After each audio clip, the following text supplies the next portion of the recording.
France est actuellement en tête de, de son groupe avec la Norvège, hein, différence de but évidemment. 3 pour la Norvège, 2 pour la France. Le Sénégal est 3ème et l'Irak est 4ème, donc l'Irak en cas de victoire pourrait revenir sur la France et ou la Norvège, si la Norvège évidemment s'incline contre le Sénégal. Mais voilà, c'est pour ça que moi justement je vois plus une victoire de l'équipe de France quand même, puisque l'Irak a perdu 4-1 contre la Norvège.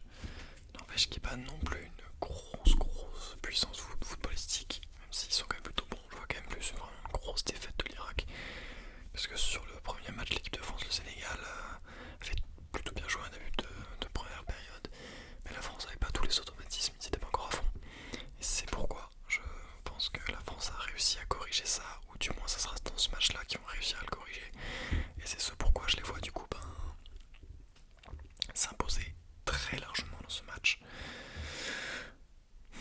Ça me prend pour un fou, mais au vu des scores qu'on a déjà eu pendant cette Coupe du Monde, hein, on a déjà eu des 5-1, on a déjà eu des 6-0-7, je vois bien un 6-1.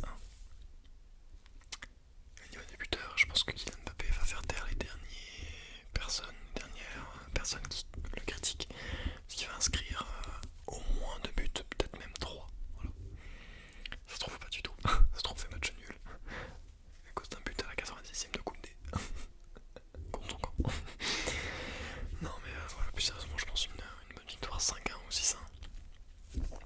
Plutôt facile. On aura un petit peu peur au tout début, mais finalement je pense que ça ira très largement. Donc voilà, mon pronostic c'est victoire 5 ou 6-1 pour l'équipe de France. Voilà. N'hésitez pas à me dire votre pronostic dans l'espace des commentaires. Et puis me dire quelle nation vous supportez, évidemment. Si vous êtes français, ça devrait aller. Mais si vous êtes d'autres origines